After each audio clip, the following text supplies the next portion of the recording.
कई 100 के नीचे जाएंगे, जान लीजिए। मोदी की बात मत करो, मुद्दे की बात करो।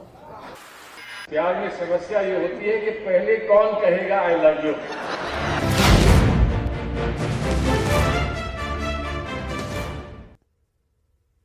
नमस्कार, आप देख रहे हैं अपना बिहार और मैं हूं आपके साथ विभा उपाध्याय। बिहार के मुख्यमंत्री नीतीश कुमार ने एक बार फिर संकेत दिया कि वे 2024 में विपक्ष का नेतृत्व करने के लिए तैयार हैं। फैसला कांग्रेस को करना है। नीतीश ने यह भी कहा कि अगर पूरा विपक्ष एकजुट होकर लोकसभा चुनाव लड़ता है तो बीजेपी को 100 सीटों के अंदर समेटा जा सकता है।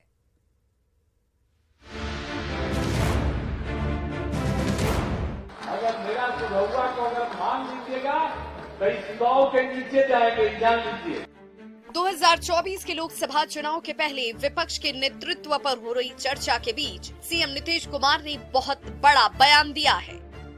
पटना में सीएम नीतीश ने कहा कि वो 2024 के नेतृत्व के लिए फैसला ले चुके हैं। अब गेंद कांग्रेस के पाले में है। सीएम नीतीश ने बिना अपना नाम लिए ये संकेत दिया कि वो 2024 में विपक्ष के नेतृत्व के लिए तैयार हैं। कांग्रेस अब इस पर फैसला करे। तो यात्रा तो बहुत अच्छा हो गया, लेकिन अब इसके आगे थोड़ा सोच लीजिए। हम तो उसी के लिए इंतजार कर रहे हैं। जब तक हम तो जाके दोनों को कही दिए हैं, हम कह दिए हैं कि भाई सोच लीजिए आगे, तो जो कहिएगा। अब बाकी अन्य पार्टियों का फोन आ रहा और सब लोग कह रहे हैं कि बाकी लोगों का सबका मीटिंग कीजिए, एक साथ बैठिए, तब जान लीजिए हम वेट कर रहे हैं खाली। अब आप लोग जितना जल्दी, हम इसीलिए हम वेट कर रहे हैं। तो बाकी और पार्टियां थी, बहुत सारी पार्टियां एकजुट होने के लिए तैयार बैठी हुई है। सीएम नीतीश ने कहा कि 2024 में अगर कांग्रेस और पूरा विपक्ष साथ मिलकर लड़ा तो बीजेपी 100 के नीचे ही सिमट जाएगी।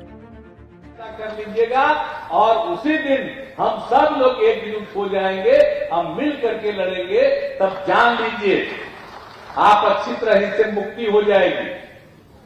और अगर आप लोग ठीक से सोच करके चलिएगा, जो हम कह रहे हैं शुरू से, हम इंतजार कर रहे हैं। अगर मेरा सुझाव को अगर मान लीजिएगा तो 100 के नीचे जाएंगे, जान लीजिए। नीतीश कुमार ने ये बातें कांग्रेस नेता सलमान खुर्शीद की मौजूदगी में कही। साथ में ये भी कहा कि आप ही के माध्यम से हम कांग्रेस नेतृत्व से ये अनुरोध करेंगे कि फैसला जल्द से जल्द किया जाए। सीएम नीतीश के बयान पर प्रतिक्रिया देते हुए सलमान खुर्शीद ने कहा कि वो सीएम नीतीश की बात को आला कमान तक पहुंचाएंगे। जरूरत पड़ी तो वो इसके लिए वकालत भी करेंगे। आपने बहुत इशारे में भी बात कही और स्पष्ट बात भी कही है। मैं सिर्फ एक बात कह सकता हूं कि जितनी मुझे समझ है अपनी पार्टी में, जो आप चाहते हैं वही वहां भी सब लोग चाहते हैं।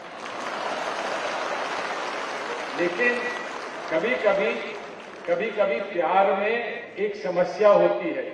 प्यार में समस्या होती है और तेजस्वी जी ये जानते हैं। प्यार में समस्या ये होती है कि पहले कौन कहेगा आई लव यू।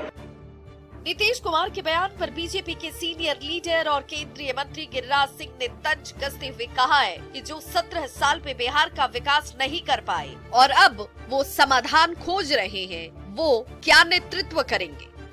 जो कभी बीजेपी कभी आरजेडी घूमते रहे व्याकुल भारत की तरह, जो व्यक्ति 2010 में 114-15 सीट लाया, आज वो अपनी विश्वसनीयता 43-44 सीट पर लेके आ गया। वो आज बिहार और देश की एकजुटता की बात कर रहे हैं। नीतीश कुमार जी, मुझे आश्चर्य होता है। ये पहला मौका है जब सीएम नीतीश ने विपक्ष के नेतृत्व करने को लेकर संकेत दिया है। सवाल है कि क्या कांग्रेस इसके लिए तैयार होगी। न्यूज़ 18 के लिए पटना से संजय कुमार और दिल्ली से अमितेश की रिपोर्ट। तो वहीं इसके बाद डिप्टी सीएम तेजस्वी यादव ने भी कहा कि विपक्षी एकजुटता पर कांग्रेस जल्द फैसला ले। जिन राज्यों में बीजेपी और कांग्रेस के बीच सीधा मुकाबला होना है, वहां कांग्रेस को अभी से तैयारी शुरू कर देनी चाहिए। मोदी की बात मत करो, मुद्दे की बात करो। देश में मुद्दा क्या है? बेरोजगारी, महंगाई, किसानों की समस्या है, मजदूरों की समस्या है, गरीबी है, लाचारी है, देश की आर्थिक स्थिति वो बिगड़ रही है, चीन से खतरा है। मुख्यमंत्री जी नीतीश कुमार जी हैं और इन्होंने जो निर्णय लिया देश हित में लिया, देश के संविधान को बचाने के लिए, लोकतंत्र को बचाने के लिए इन्होंने जिक्र किया देश का माहौल क्या है, और ये हम लोगों के साथ आए, हम लोगों को बल मिला है, इसके लिए माननीय मुख्यमंत्री जी को हम धन्यवाद देना चाहते हैं। तो हम सभी लोगों को एक होकर के एक रोड मैप तैयार करना पड़ेगा, एक स्ट्रैटेजी तैयार करना पड़ेगा, तभी हम जाकर के जो है लड़ाई लड़ सकते हैं। और यही चर्चा लगातार माननीय मुख्यमंत्री जी ने अपने भाषण में भी किया कि हम लोग सब लोग तैयार हैं, और सब लोग जब तैयार हैं तो कांग्रेस पार्टी को निर्णय लेना है, और मुझे पूरा विश्वास है कि जल्द ही जो है निर्णय लिया जाएगा, और देश के लिए हम सब लोगों को एकजुट होने की जरूरत है। तो एक तरफ विपक्षी एकजुटता की बात हो रही है, तो दूसरी तरफ पूर्व सीएम जीतन राम मांझी अपने बेटे को मुख्यमंत्री बनाने की मुहिम में जुटे हुए हैं। गरीब संपर्क यात्रा पर निकले मांझी ने एक बार फिर से कहा कि उनका बेटा यानी कि संतोष सुमन मुख्यमंत्री पद का सबसे योग्य उम्मीदवार है, और अगर नीतीश चाहें तो संतोष 2025 में सीएम कैंडिडेट हो सकते हैं।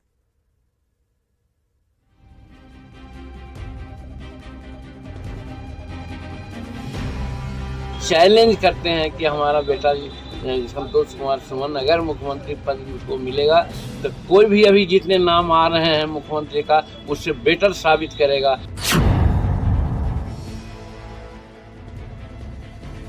हिंदुस्तानी आवाम मोर्चा के प्रमुख और पूर्व मुख्यमंत्री जीतन राम मांझी ने एक बार फिर कहा है कि मुख्यमंत्री पद के लिए जितने कैंडिडेट हैं उसमें सबसे बेहतर कैंडिडेट मेरा बेटा संतोष सुमन है। हम कहते हैं, चैलेंज करते हैं कि हमारा बेटा संतोष कुमार सुमन अगर मुख्यमंत्री पद को मिलेगा तो कोई भी अभी जितने नाम आ रहे हैं मुख्यमंत्री का उससे बेटर साबित करेगा, इसीलिए हम उसका नाम लेते हैं। गुरुवार को अरवल में जीतन राम मांझी ने अपने बेटे को सीएम बनाने की वकालत की थी। शनिवार को जहानाबाद में भी उसी बात को दोहरा दिया। जीतन राम मांझी ने कहा कि नीतीश कुमार ने ही उन्हें सीएम बनाया और फिर हटाया भी, इसके बाद भी उनके लिए मन में सम्मान है। सीएम चाहेंगे तो संतोष 2025 में सीएम कैंडिडेट हो सकते हैं। धक्का दिए वो, हमारे पास 2 मंत्रालय था, एक मंत्रालय छीन लिए, हम सी शब्द बोले, हमने कहा आपसे हम मांगे नहीं थे, आपने दिया, ले लिया अपना सुविधा बस, इसमें हमको कहना क्या? कहने का मतलब वो जिसको जो कहेंगे नीतीश कुमार उसके प्रति हम वफादारी की बात करते हैं और हमारा कुछ नहीं है, और ये भी कहते हैं अगर वो कहेंगे कि नहीं संतोषे होवे। बेटे को सीएम बनाने की डिमांड कर जीतन राम मांझी ने महागठबंधन के लिए मुश्किल खड़ी कर दी है। फिलहाल तो नीतीश कुमार खुद सीएम है। आरजेडी के नेता तेजस्वी यादव को नेक्स्ट सीएम मानकर चल रहे हैं। उपेंद्र कुशवाहा हिस्सेदारी के बहाने नीतीश कुमार से खुद को सीएम बनाने की मांग दोहरा ही रहे हैं। ऐसे में जीतन राम मांझी का ये नया पैंतरा डिप्टी सीएम तेजस्वी के लिए परेशान करने वाला है। न्यूज़ 18 के लिए जहानाबाद से राजीव रंजन विमल के साथ ब्यूरो रिपोर्ट। और चलिए अब आपको सीधे लिए चलते हैं पटना के खाजपुरा शिव मंदिर, जहां पर भगवान शिव की बारात इस वक्त पहुंची हुई है, और ये भव्य नजारा, ये भव्य दृश्य इस वक्त खाजपुरा शिव मंदिर का, जहां पर बारात भगवान भोलेनाथ की पहुंची है। और इसमें इस वक्त शामिल होने के लिए बिहार के मुख्यमंत्री नीतीश कुमार की मौजूदगी आपको नजर आ रही होगी। और सिर्फ बिहार के मुख्यमंत्री नीतीश कुमार यहाँ नहीं है, यहाँ पर आपको देखिए वो तमाम लोग नजर आएंगे। आज कोई दल नहीं, राज्यपाल की मौजूदगी भी आपको नजर आ रही है। यहाँ पर मुख्यमंत्री नीतीश कुमार नजर आ रहे हैं, साथ ही बीजेपी के लीडर्स भी आपको दिख रहे होंगे। और ये एकता, ये भावना, ये प्रेम सौहार्द की जो तस्वीर इस वक्त शिव बारात के दौरान आपको नजर आ रही है। कहते हैं कि भगवान भोलेनाथ और उनकी बारात में शामिल हुए जितने भी रूप आपको नजर आते हैं वो उनके भक्त, उनके गण और उनकी झलक पाने के लिए लोगों का उत्साह जो है वो आपको आज राजधानी पटना में नजर आ रहा होगा। और ये देखिए, ये वो भव्य बारात जो इस वक्त हाजपुरा शिव मंदिर तक पहुंची है। शोभा यात्रा जिसे निकाली गई नगर भ्रमण के साथ राज्यपाल राजेंद्र विश्वनाथ आर्लेकर भी आपको नजर आ रहे होंगे, जो इस वक्त मुख्यमंत्री भी उनके ठीक बगल में खड़े हैं। और शिव बारात में देवता से लेकर दानवों को यहाँ पर दिखाया गया है, प्रदर्शित किया गया है। और सीएम नीतीश आरती दिखाकर इन सभी का स्वागत करते हुए ये सीधी तस्वीरें आप देख रहे हैं, जहां पर भव्य नजारा शिव बारात का। और कलश देखिए माथे पर लेकर शिव बारात में शामिल जो तमाम लोग हैं वो आपको दिख रहे हैं। आरजेडी विधायक और पूर्व कृषि मंत्री सुधाकर सिंह का नीतीश कुमार पर हमला लगातार जारी है। कृषि नीति पर सवाल उठाते हुए सुधाकर सिंह ने नीतीश कुमार को चुनाव लड़ने तक की चुनौती दे दी।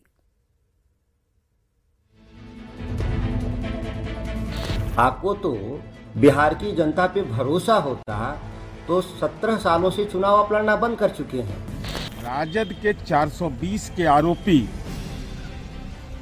किसानों के हकमारी के आरोप में जेल प्रवास करने वाले आरजेडी को मजबूती के साथ तय करना चाहिए कि क्या ऐसे विधायक भी उनकी पार्टी में रह सकते हैं। नोटिस के बावजूद आरजेडी विधायक और पूर्व कृषि मंत्री सुधाकर सिंह के तेवर नरम नहीं पड़े हैं। सुधाकर सिंह ने एक बार फिर नीतीश कुमार पर बड़ा हमला बोला है। सुधाकर सिंह ने कहा है कि कृषि रोड मैप से किसानों को कोई फायदा नहीं हुआ। 10 साल के बाद भी आपके जो विभागीय आंकड़े और सरकारी आंकड़े हैं वो कहते हैं किसानों की न आय बढ़ी। मेरा तो मानना है कि किसानों की आय नकारात्मक हुआ है। सुधाकर सिंह यही नहीं रुके, उन्होंने सीएम नीतीश को चुनौती देते हुए कहा कि अगर सीएम नीतीश को अपनी नीतियों पर उतना ही भरोसा है तो उन्हें चुनावी मैदान में उतरना चाहिए। और इतना ही लगता है कि बहुत अच्छा आप काम करते हैं तो अपने पसंद का इलाका चुन करके चुनाव लड़ना चाहिए आने वाले चुनाव में, जिससे पता तो चल सके कि आपके जो जिन नीतियों पे आप चल रहे हैं, बिहार को विकास का जो झांसा देने का काम कर रहे हैं, उससे लोगों को पता चल सके। मुख्यमंत्री जी, नीतीश कुमार पर किए सुधाकर सिंह के हमले से तिलमिलाए जेडीयू नेताओं ने तुरंत सुधाकर पर पलटवार कर दिया। जेडीयू प्रवक्ता नीरज कुमार ने कहा कि जो खुद 420 का आरोपी हो वो क्या नीतीश कुमार को चुनौती देगा। राजद के 420 के आरोपी किसानों के हकमारी के आरोप में जेल प्रवास करने वाले किसानों के संबंध में नए प्रवचन करता है।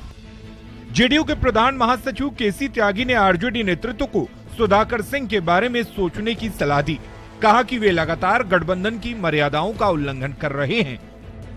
आरजेडी को मजबूती के साथ तय करना चाहिए कि क्या ऐसे विधायक भी उनकी पार्टी में रह सकते हैं जो गठबंधन की मर्यादाओं और सीमाओं का उल्लंघन करते हों।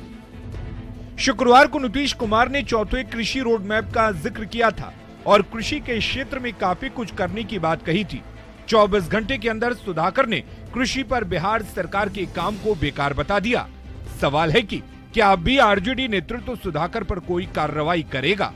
न्यूज 18 के लिए पटना से शैलेंद्र और दिल्ली से अमितेश की रिपोर्ट।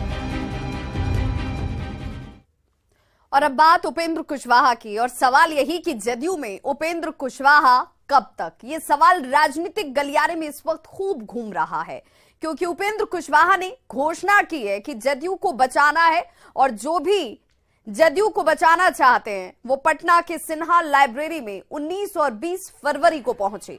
कुशवाहा के इस कदम पर अब जेडीयू के शीर्ष नेतृत्व की नजर है। कुशवाहा कल और परसों में क्या करते हैं और फिर कुशवाहा को लेकर जेडीयू का स्टैंड क्या होगा, इस पर सिन्हा लाइब्रेरी से पूरी खबर बता रहे संवाददाता आनंद अमृतराज। जेडीयू संसदीय बोर्ड के पूर्व अध्यक्ष और वर्तमान में जेडीयू एमएलसी उपेंद्र कुशवाहा का क्या होगा, उनका राजनीतिक भविष्य क्या होगा, ये बहुत कुछ निर्भर करता है 19 और 20 तारीख को सिन्हा लाइब्रेरी में होने वाले उनके कार्यक्रम का। उपेंद्र कुशवाहा ने जेडीयू को बचाना है ये नारा देकर जेडीयू और कार्यकर्ताओं से आह्वान किया है कि वो पटना के सिन्हा लाइब्रेरी में पहुंचे और जेडीयू को कैसे बचाया जाए इस पर चिंतन मनन करें। जाहिर सी बात है उपेंद्र कुशवाहा के इस कदम से जेडीयू में भी हलचल है और जेडीयू की भी निगाह टिकी हुई है कि उपेंद्र कुशवाहा के इस आह्वान पर जेडीयू के कौन से नेता और कार्यकर्ता पहुंचते हैं। इसके पहले ही जेडीयू की तरफ से साफ कर दिया गया था कि उपेंद्र कुशवाहा संसदीय बोर्ड के अध्यक्ष नहीं है और उनका पार्टी से भी अब कोई लेना देना नहीं है। लेकिन बावजूद इसके उपेंद्र कुशवाहा के इस आह्वान पर जेडीयू से कौन कौन शामिल होता है इस पर भी जेडीयू का शीर्ष नेतृत्व निगाह रखे हुए है। खबर यह भी है कि जेडीयू के उपेंद्र कुशवाहा अगर इस बैठक में कोई भी फैसला लेते हैं तो पार्टी उस पर कड़ी प्रतिक्रिया दिखा सकती है और संज्ञान ले सकती है। और खबर यह भी बताया जा रहा है कि उपेंद्र कुशवाहा को भी एक सो कॉज नोटिस दिया जा सकता है जो इसके पहले आरसीपी सिंह को दिया गया था और उन पर भी कार्रवाई हो सकती है। यानी कि साफ है कि 19 और 20 तारीख के बाद उपेंद्र कुशवाहा का भविष्य क्या होगा, जेडीयू में वो रहेंगे या नहीं रहेंगे या फिर कोई बड़ा कदम उठाते हैं, इसकी पूरी तस्वीर सिन्हा लाइब्रेरी के इसी हॉल में तय हो जाएगी। Anand Amritraj, news 18 network, Patna. जेडीयू के राज्यसभा सांसद वशिष्ठ नारायण सिंह ने उपेंद्र कुशवाहा पर कार्रवाई के संकेत दे दिए। न्यूज 18 से बातचीत में उन्होंने कहा कि पार्टी के संज्ञान में उनकी तमाम बातें हैं, उचित वक्त पर उचित कार्रवाई जरूर की जाएगी। तरीके से उपेंद्र कुशवाहा लगातार पार्टी और मुख्यमंत्री के खिलाफ बोल रहे हैं। आपकी बड़ी भूमिका रही थी उन्हें पार्टी में लाने में, लेकिन आखिर ऐसा क्या हो गया कि उपेंद्र जी इतने नाराज हो गए? देखिए, इसका कारण तो वही जाने और वही बता पाएंगे। लेकिन पार्टी में रह करके और पार्टी में आकर के जिस ढंग का बयान वो दे रहे हैं उसमें तालमेल कहीं से नहीं दिखाई पड़ता। सीएम के रूप में ही दिखाई पड़ेंगे। लोगों को ये सोचना निरर्थक है, बेकार है और फालतू है। पार्टी कार्रवाई क्यों नहीं कर रही है उपेंद्र कुशवाहा पर? पिछले कई दिनों से लगातार उपेंद्र कुशवाहा पार्टी और सरकार के खिलाफ में बोल रहे हैं। कभी देखिए पार्टी थोड़ा समय ले लेती है और पार्टी के संज्ञान में ये सारी चीजें हैं जो अभी प्रेस में मीडिया में आ रहा है, इसलिए उचित समय पर उचित कार्रवाई हो जाएगी। सिवान में चुनावी रणनीतिकार प्रशांत किशोर ने सीपीआई माले पर जमकर हमला बोला। उन्होंने लोगों को संबोधित करते हुए कहा कि सीपीआई माले के कार्यकर्ताओं ने जिसके लिए खून बहाया वही आज लालटेन का हाथ पकड़ चुके हैं। सीपीआई एमएल के लोग बावन मोदी जी लालू जी अकेले नहीं कौन लाठी डंडा कोई खून बहावनी और आज उसी लालटेन को लेकर अपने सर पर घूम रहे हैं। कैसे सुधरी राहुल लेखा के चिंता के पर। बिहार में दो बड़े अधिकारियों की लड़ाई का मामला अभी शांत भी नहीं हुआ कि अब जनप्रतिनिधि भी आला अधिकारियों पर मनमानी और नजरअंदाज करने का आरोप लगा रहे हैं। मामला मधेपुरा का है, जहां महाशिवरात्रि के मौके पर सिंहेश्वर धाम में 3 दिनों का कार्यक्रम आयोजित किया गया। कलाकारों को भी बुलाया गया, लेकिन सत्ताधारी आरजेडी के स्थानीय विधायक चंद्रहास चौपाल यहां के डीएम से काफी खफा है। उनका यह आरोप है कि डीएम और एसडीओ जनप्रतिनिधियों को भाव ही नहीं देते और जन भावना की अनदेखी कर अपनी मनमानी की जाती है। सिंहेश्वर धाम में मेला और पीआरडी के स्टॉल्स के उद्घाटन के मौके पर अधिकारियों और जनप्रतिनिधियों के बीच सीधी टक्कर की तस्वीर सामने आई। डीएम साहब ही नहीं सुने, हम लोग का क्या जरूरी है? हम कल भी फोन किए डीएम साहब, लेकिन रिस्पॉन्स नहीं लेते। वीडियो ले डीएम साहब हम भी फोन किए ना हम लोगों का भी। इस तरह से जनता का पैसा को जो करना है करते रहिए। आप लोग छोटका कलाकार लेके पैसा को घपला में घपला करते रहिए। तो इस बुलेटिन में बस इतना ही, लेकिन न्यूज 18 बिहार झारखंड पर खबरों का सिलसिला लगातार जारी है।